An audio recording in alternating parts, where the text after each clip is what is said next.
अध्ययन करने जा रहे हैं हिंदी व्याकरण की पाठ्य पुस्तक का। तो इसमें हम पाठ 10 का अध्ययन करेंगे जिसका नाम है कारक। तो चलिए प्रारंभ करते हैं। कारक व्याकरण की वह कड़ी है जिसके माध्यम से वाक्य में प्रयुक्त संज्ञा या सर्वनाम के से वाक्यों में आई क्रिया का संबंध जुड़ता है। अर्थात यहाँ पर देखिए, नेहा ने कमीज सिली, तो किसने कमीज सिली? नेहा ने। मोहित को प्रथम पुरस्कार मिला, तो किसको मिला? मोहित को। मुदित से पुस्तक खो गई, तो किससे खो गई? मुदित से। माँ ने आशीष के लिए चॉकलेट मंगाई, तो किसके लिए मंगाई? आशीष के लिए। रिमझिम की फ्रॉक सुंदर है, तो किसकी फ्रॉक सुंदर है? रिमझिम की। बच्चे छत पर पढ़ रहे हैं, तो कौन पढ़ रहे हैं? बच्चे। तो उपयुक्त वाक्यों में ने, को, से, के लिए, की तथा पर शब्द संज्ञा शब्दों का संबंध वाक्य के अन्य शब्दों के साथ जोड़ रहे हैं। तो ये क्या है? यही कारक हैं। अतः हम कह सकते हैं कि संज्ञा या सर्वनाम की जिस रूप से उसका संबंध क्रिया तथा वाक्य के अन्य शब्दों के साथ पता चलता है उसे कारक कहते हैं। तो इससे क्या पता चलता है? संबंध पता चलता है किसका? क्रिया का और संज्ञा या सर्वनाम के साथ। तो जो संबंध जोड़ता है उसी को हम कारक कहते हैं। अब देखिए, प्रत्येक कारक का एक चिन्ह होता है जिसे विभक्ति चिन्ह या परसर्ग कहते हैं। कहीं कहीं यह विभक्ति छिपी भी होती है, छिपी भी रहती है। अब देखिए, हिंदी भाषा में कारक के 8 भेद होते हैं। चलिए कारक के भेद देखते हैं कौन कौन से हैं। तो सबसे पहले कर्ता कारक, कर्म कारक, करण कारक, संप्रदान कारक, अपादान कारक, संबंध कारक, अधिकरण कारक, संबोधन कारक। तो ये हैं हमारे कारक के भेद। तो चलिए अब विस्तार से इनका अध्ययन करते हैं। अब है हमारी कारक की विभक्ति या चिन्ह। तो इनको क्या कहते हैं? इनको चिन्ह कहते हैं या विभक्ति कहते हैं। तो चलिए, ये है कारक के भेद, ये परसर्ग या विभक्ति और इनका प्रभाव क्या होता है और इनसे कैसे प्रयोग होता है। तो पहले कर्ता, तो कर्ता की विभक्ति क्या है? परसर्ग ने। इसका प्रभाव क्या होता है? क्रिया को करने वाला। तो जो क्रिया को करने वाला होता है वो कर्ता होता है, तो उसकी विभक्ति चिन्ह होता है ने। अब देखिए किस प्रकार से प्रयोग करेंगे। हरि ने दौड़ लगाई। अब है कर्म, कर्म का क्या है? चिन्ह को। अब देखिए, जिस पर क्रिया का फल पड़े उसे हम कहते हैं कर्म। ठीक है। लक्ष्मण ने मेघनाथ को मारा। अब है तीसरा करण, करण की विभक्ति क्या है? से, के द्वारा। तो इस किसका प्रभाव क्या होता है? वह साधन जिससे क्रिया संपन्न होगी, यानी कि जो कार्य करेगा वह साधन होता है, तो से के द्वारा, इसीलिए इसकी विभक्ति है। तो इसका देखिए प्रयोग कैसे करेंगे हम। वह बस के द्वारा दिल्ली पहुंचा। अब है संप्रदान, संप्रदान की विभक्ति क्या है हमारी? के लिए और को। तो जिसके हित के लिए क्रिया हो, यानी कि जिसके लिए हम क्रिया कर रहे हैं, तो वही हमारा क्या है? संप्रदान कारक है। तो अब देखिए, उसने भाई के लिए फल तोड़े। अब है अपादान, अपादान का अर्थ होता है पृथकता, यानी कि किसी से कोई चीज़ जब अलग होती है तो उसकी विभक्ति क्या होती है? से। तो जिससे अलग होने का भाव प्रकट हो, अपादान कारक। आकाश से तारा टूटा, तो कहाँ से टूटा? आकाश से। अब है संबंध, संबंध का, के, की, रा, रे, री, ना, ने, नी। तो ये क्या होते हैं? संबंध होते हैं। अब देखिए, क्रिया के अतिरिक्त अन्य पदों से संबंध बताने वाला, यानी क्रिया के अतिरिक्त किसी से भी संबंध बताने वाले को संबंध कारक कहते हैं। अब देखिए इसका प्रभाव कैसे होता है। श्याम की छतरी खो गई। अब है अधिकरण, अधिकरण का मतलब होता है क्रिया का स्थान, कहीं पर स्थित होना। में पर विभक्ति है इसकी, तो क्रिया का स्थान। मेज पर घड़ी है, तो कहाँ पर है? मेज पर। संबोधन कारक, हे अरे, जिस संज्ञा को संबोधित किया जाए तो उसका संबोधन कारक। में अरे कौन रो रहा है, तो यहाँ पे संबोधित किया जा रहा है, तो इसीलिए अरे का प्रयोग है। तो चलिए अब कारक के चिन्हों को विस्तार से अध्ययन करते हैं। कर्ता कारक, इसकी विभक्ति क्या है? ने। कर्ता अर्थात काम करने वाला, तो शब्द के जिस रूप से क्रिया के करने वाले अर्थात कर्ता का बोध होता है उसे कारक कहते हैं।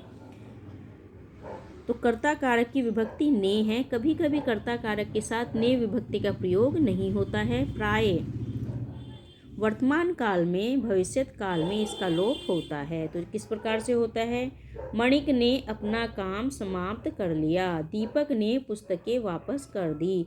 भारत मैच जीत गया। तो देखिए, भारत मैच जीत गया में इसमें क्या है? विभक्ति का लोप हो चुका है। तो आपने देखा कि अंतिम वाक्य में ने परसर्ग का प्रयोग नहीं हुआ है। ऐसी स्थिति में कौन, क्या, किससे आदि प्रश्न पूछकर कर्ता की पहचान की जाती है। अब है कर्म कारक। कर्म कारक की विभक्ति क्या है हमारी को।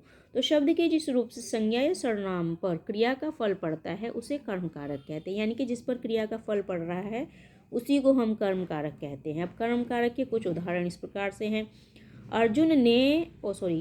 कृष्ण ने अर्जुन को उपदेश दिया। हम मैच देख रहे हैं। मम्मी बच्चों को दूध दे रही है। तो ये क्या है, ये है हमारे कर्म कारक की विभक्ति या चिन्ह। अब है हमारा कर्म कारक की पहचान। संज्ञा या सर्वनाम शब्दों के साथ परसर्ग को से होती है, परंतु वाक्य में कभी कभी बिना परसर्ग के भी कर्म प्रयुक्त होते हैं। ऐसे वाक्यों में कर्म की पहचान के लिए क्रिया के साथ क्या लगाकर प्रश्न किया जाता है। जैसे मम्मी बच्चों को क्या दे रही है, दूध। कर्म दो तरह के होते हैं, प्राणीवाचक, इसमें गौण कर्म होता है, तथा अप्राणीवाचक मुख्य कर्म होता है। सबसे पहले प्राणीवाचक में को परसर्ग का प्रयोग होता है, अप्राणीवाचक में को परसर्ग का प्रयोग नहीं होता है। अब चलिए आगे करण कारक का अध्ययन करते हैं। इसकी विभक्ति चिन्ह क्या है, से के द्वारा। तो कर्ता जिस साधन या माध्यम से कार्य करता है उस साधन या माध्यम को करण कारक कहते हैं। तो करण कारक के कुछ उदाहरण हैं। राधा ने फूलों से रंगोली बनाई, दर्जी ने कपड़े से थैला बनाया, आदित्य गेंद से खेल रहा है। तो इस परसर्ग से तथा के द्वारा है। तो इसके परसर्ग क्या हैं, से तथा के द्वारा।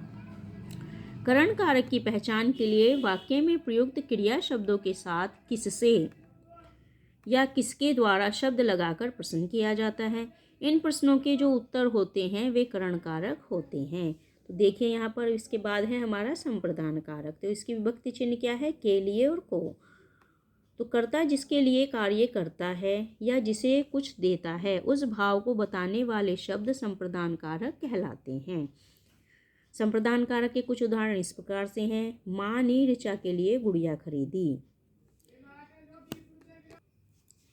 छात्रों ने अपनी अध्यापिका को फूल दिए, चाचू ने आशु के लिए नए कपड़े खरीदे।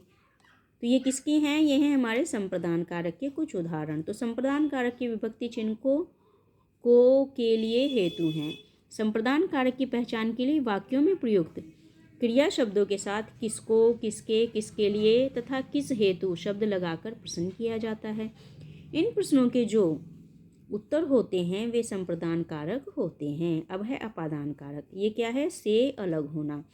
संज्ञा और सर्वनाम के जिस रूप से एक वस्तु का दूसरे से अलग होने, दूरी बताने, सीखने, तुलना करने, डरने तथा लजाने आदि के भाव का बोध होता है उसे अपादान कारक कहते हैं। तो क्या कहते हैं उसको, अपादान कारक। अपादान कारक के कुछ उदाहरण इस प्रकार से हैं। पहले अलग होने के लिए पत्ता पेड़ से गिरता है, दूरी बताने के लिए नेहा कुछ ही देर में जनकपुरी से हरिनगर पहुंच गई, तुलना करने के लिए सपना मीनाक्षी से ज़्यादा व्यवहार कुशल है, डरने के लिए मैं अजनबी को देखकर डर गई, लजाने के लिए यमुना तट पर कान्हा से राधिका जी लजा गई। तो इस प्रकार से अपादान कारक के ये उदाहरण हैं। अपादान कारक के परसर्ग से होता है, तो जो से परसर्ग से होता है वही अपादान कारक होता है। अपादान कारक की पहचान के लिए वाक्य में प्रयुक्त क्रिया शब्दों के साथ कहाँ से तथा किससे शब्द लगाकर प्रश्न किया जाता है। इन प्रश्नों के जो उत्तर आते हैं वह अपादान कारक होते हैं। अब है संबंध कारक। का, के, की, रा, रे, री। तो संज्ञा की जिस रूप से उसका वाक्य में प्रयुक्त अन्य संज्ञाओं तथा अथवा सर्वनामों के आपसी संबंध का पता चलता है उसे संबंध कारक कहते हैं। तो संबंध कारक के कुछ उदाहरण इस प्रकार से हैं। मीरा की सहेली ने पुरस्कार जीता, मेरा घर पास में ही है, यह भाभी की साड़ी है। तो इसके विभक्ति चिन्ह का, की, के, रा, री, रे, ना, नी, ने हैं।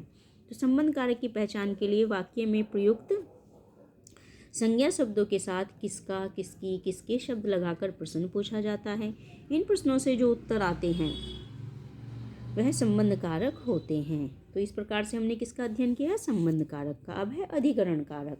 अधिकरण कारक में पर। तो संज्ञा तथा सर्वनाम के जिस रूप से क्रिया के होने के अवसर आधार, स्थान या समय का पता चलता है उसे अधिकरण कारक कहते हैं। तो अधिकरण कारक के कुछ उदाहरण इस प्रकार से हैं। आकाश में तारे चमक रहे हैं, छत पर कपड़े सूख रहे हैं, फल टोकरी में रखे हैं। तो इस प्रकार से ये क्या है, अधिकरण कारक के उदाहरण। में तथा पर अधिकरण कारक के विभक्ति चिन्ह हैं। क्रिया के साथ कहाँ लगाकर प्रश्न पूछने पर जो उत्तर आते हैं वे अधिकरण कारक होते हैं। तो ये क्या अध्ययन किया हमने, अधिकरण कारक। अब है हमारा अंतिम संबोधन कारक। तो संबोधन कारक के विभक्ति चिन्ह क्या है, हे, अरे। तो जिन संज्ञा शब्दों का प्रयोग किसी को बुलाने या पुकारने अथवा संबोधित करने के लिए होता है उसे संबोधन कारक कहते हैं। तो इसके भी देखिए, इसके उदाहरण भी हैं। संबोधन कारक के कुछ उदाहरण इस प्रकार से हैं। अरे नेहा, यह तुमने क्या किया। ए भाई, जरा रास्ता बताना। बच्चों, पंक्ति बनाकर चलो। हे, अरे आदि संबोधन कारक के परसर्ग हैं। ये वाक्य में संज्ञा शब्दों के सबसे पहले प्रयोग किए जाते हैं। इन कारक के साथ सदैव विस्मयादिबोधक चिन्ह का प्रयोग किया जाता है। संबोधन कारक का संबंध वाक्य की क्रिया से नहीं होता। अब देखिए, इसमें विशेष रूप से ध्यान देने वाली बात यह है कि इस कारक में संबोधन करने के लिए जब बहुवचन शब्दों जैसे भाइयों, बहनों, श्रोताओं और बच्चों का प्रयोग किया जाता है तो उसमें अनुस्वार नहीं लगाया जाता। तो चलिए, इस पाठ से हमने क्या सीखा उसके विषय में देखते हैं। सबसे पहले हमारा क्या है, कारक।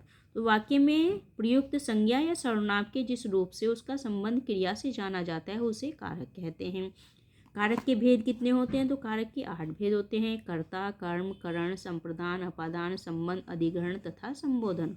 अब देखिए, कारक के जो चिन्ह होते हैं उन्हें क्या कहा जाता है, विभक्ति कहते हैं या परसर्ग कहते हैं। तो इस प्रकार से हमने इस पाठ में क्या सीखा, कारक के विषय में। तो आशा करती हूँ पाठ आपको अच्छे से समझ में आ गया होगा। यदि समझ में आए तो चैनल को सब्सक्राइब कीजिए, लाइक और शेयर कीजिए ताकि लगातार हिंदी व्याकरण के और भी पाठ आपको प्राप्त होते रहें।